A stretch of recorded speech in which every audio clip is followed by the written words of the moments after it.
But moving on, our second question. We'll start with you this time, Roxanne. What do you think is the most important issue to college voters and to youth voters? And how does your candidate address it? And how do you think the other candidate addresses it?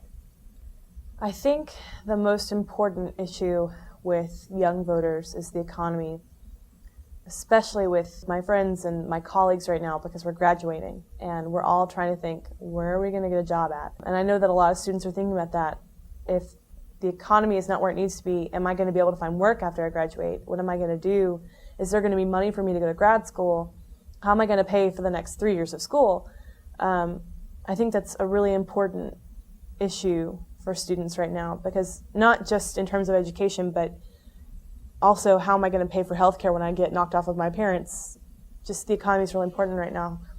And I think that Obama really takes a look at the average person instead of looking at the top 5%. He really looks at the middle class and people like us who are trying to get through this too, and who don't have $1 million in the bank to kind of fall back on if something happens. So many people have lost their jobs, and I think Obama is really looking to how we can help the middle class, how we can build up that base, and how we can make them stronger, because that's really where our economy gets the majority of its support. Do you have any examples of how he's going to do that? He talked about tax cuts for the middle class. He talked about raising taxes on the top, 5% of the tax bracket. He also talked about giving healthcare credits so that people could afford healthcare. Just to kind of lighten the load on the average family. Travis? I would agree that it's the economy. I think that we right now, as far as Obama's plan, I think if what is considered rich and wealthy, and I know you're going to jump on me about John McCain, but I'm not John McCain. I'm talking. I think Barack Obama has it skewed as far as what we consider. Where does somebody become what we consider to be this wealthy? He said last night, if I'm not mistaken, he said that he spoke. He said a teacher that's making $30,000, $35,000, $40,000 doesn't have the ability to tighten up their belt, while that 5% of America is living high on the hog. And that if you own a business, which is a small business, and you are making $250,000, $275,000, $300,000 with the money that has to go back into that business, that is not living high on the hog. Is it living better than other people? Absolutely. There's no question about that. But we have a capitalist society. We have the ability to achieve. If you make over $250,000, are we going to try to punish you? Or if we're worried about getting out and getting jobs, what about that jewelry store that you can go work for in Jackson, Mississippi, where the take home for the owner comes into being $250,000, $275,000? Is that person going to be able to hire once his taxes go up? Is he going to be able to hire as many workers? The question is absolutely not. And if you grew up in a family that owns a business, the taxes do have a big deal on who you hire and who you don't hire. It does cost people jobs, and I think that's what my number one problem with Obama is right now, is what we need to define. We can't just say this 5%. We act like there's these Wall Street rich, wealthy, greedy folks, and then the rest of America is not, and that's not the point. A good percentage is 5% are people that own small businesses, that give businesses in small towns all across America. George, maybe you'll answer, how does McCain deal with the economy, if you agree that that's the most important issue to college voters today? Well, I think the most important issue that's, to college voters is not just the economy, but specifically the job market. And I think the war is a big issue too.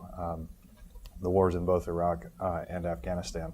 On the question of the economy, the way that John McCain proposes to create more jobs, he went through it last night in his energy plan: nuclear energy, solar, wind, clean coal, creating thousands of jobs across the country. He's also said that he wants to put together new incentive packages for federal government workers to bring, to attract the best and the brightest to Washington, D.C. And Washington right now, if there are bad, stupid people working in bureaucracy, it's because they can't hack it in the private sector. And the government has a real difficult time trying to pull people away from the benefits and the lifestyle that's offered by the private sector, to get people to come work in Washington.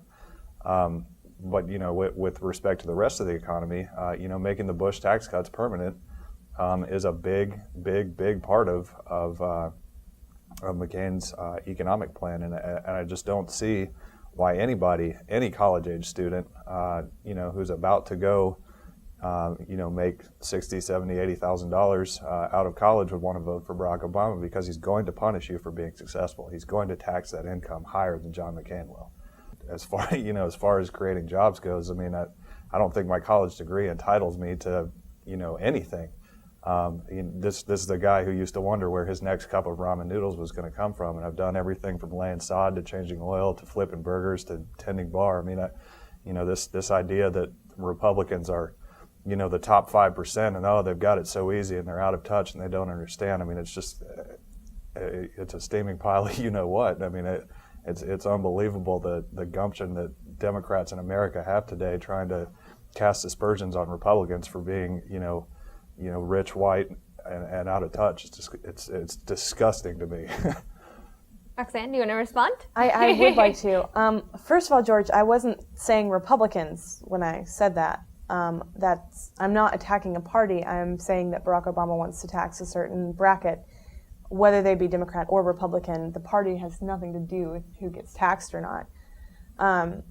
Really, the first thing I want to respond to is something that Travis said about small businesses. Most small businesses would not fall under the tax policy that Barack Obama is putting forth. Most small businesses don't make the gross net of $250,000. So most small businesses would not be affected. I think it's interesting that you put so much emphasis on how Barack Obama is going to punish. I think it's interesting that both of you do that, how Barack Obama is going to punish you for being successful. If I come out of college and I start making $80,000 a year, which is probably not going to happen, I'm still not going to fall under that $250,000 mark of those tax increases or of most of the policies that he's putting forth with the tax change. I also think that it's important to realize that tax policy is something that goes beyond party lines. It's not something that, you tax one group of people because they're Republican, or you tax one group of people because they're Democrat. I think you should be taxed proportionally to how much you make. And I think, for example, who was it? Was it Warren Buffett that said that he had, I think, 5% of the world's wealth, and that it was his job to make sure that 5% is taken care of? I think that's the mindset I think wealthy 5% should have, that they have the most of the world's capital. They should be using it to help other people, and helping other people is by paying your taxes and being patriotic and doing what your service is to your country. Then what did Warren Buffett say again? That he had I think it's 5% or 10% of the world's wealth. Mm-hmm. But what was his? Well, I don't know his exact quote, but it was something to the extent of, it is his responsibility to take care of the people that he receives his 10% of the world's wealth from, or something. It's a small business owner that's bringing the $250,000. It's his responsibility to take care of those employees. And you're wrong to say, I'm not. Of course, we know we're at 5% over. That's not most businesses, but those are businesses that are hiring. Those are businesses that are giving jobs. That's who you work for in Jackson, Mississippi. That's who you work for in Jackson, Tennessee. That's who you work for in Memphis, Tennessee. This is not going straight from Wall Street to the gutter here. We've got to worry about that middle area. And all right, I'm going to ask you this because I don't want to seem like I'm. Do you like the tax plan? Do you think? I mean, is it great, or do we have some?